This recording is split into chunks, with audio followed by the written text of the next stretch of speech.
OCD का रूहानी इलाज क्या है, ये सवाल बार बार पूछा जाता है। देखिए, रूहानी शब्द से मतलब है कुछ सुपर नेचुरल चीज़ है। कई बार लोगों को लगता है कि कुछ भूत प्रेत का साया है, कुछ लोग कहते हैं कोई रूह का साया है, कुछ लोग कहते हैं कि किसी ने कुछ करा दिया है। सबसे पहले हमें समझना पड़ेगा कि ओसीडी ऑब्सेसिव कंपल्सिव डिसऑर्डर एक मेंटल इलनेस है या फिर एक साइकेट्रिक इलनेस है।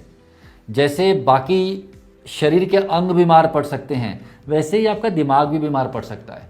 जैसे आपके लीवर में दिक्कत हो सकती है, आपके पेट में दिक्कत हो सकती है, वैसे ही आपके ब्रेन में भी दिक्कत हो सकती है। ओसीडी के ऊपर अब बहुत रिसर्च हो चुकी है, हम काफ़ी हद तक समझते हैं कि ओसीडी होता क्यों है। ओसीडी शायद एकमात्र ऐसी मानसिक समस्या है जिसका कौन सा ब्रेन ट्रैक्ट इन्वॉल्व है वो तक हम जानते हैं। हम जानते हैं कि एक ट्रैक्ट होता है ब्रेन में जिसको हम बोलते हैं कॉर्टिको स्ट्राटो थैलेमो कॉर्टिकल ट्रैक्ट, यहाँ पे दिक्कत है। तो सबसे पहले आपको ये समझना पड़ेगा कि ओसीडी कोई रूहानी बीमारी नहीं है, कोई ऊपरी हवा नहीं है। ये एक मेडिकल इलनेस है जो कि ब्रेन में एक पर्टिकुलर ट्रैक के इन्वॉल्वमेंट से होती है, ब्रेन में कुछ केमिकल्स के डिस्टर्बेंस की वजह से होती है। जब हम इलाज की बात करते हैं, लोग पूछते हैं घरेलू इलाज क्या है या रूहानी इलाज क्या है।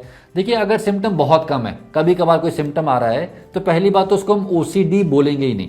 बहुत कम सिम्टम है, हम पेशेंट्स को बोलते हैं इग्नोर करिए, मन में विचार आया उसको छोड़ दीजिए। कई बार पेशेंट्स क्या करते हैं, किसी बाबा के पास चले आते हैं, किसी पंडित के पास चले आते हैं, किसी मौलवी के पास चले आते हैं और कुछ समय के लिए उनको बेहतर फील भी हो जाता है। लेकिन अगर वो बीमारी बन चुका है, वो सिग्निफिकेंट समय आपका वेस्ट कर रहा है, दिन में 1 से ऊपर घंटा आप इसमें लगा रहे हैं, तो फिर वो एक मेडिकल इलनेस है। वो परमानेंट तरीके से तभी जाएगा या सब्सटेंशियल तरीके से तभी जाएगा जब आप उसका प्रॉपर ट्रीटमेंट करेंगे। बाबा और मौलवी से आपको हेल्प नहीं मिलेगी।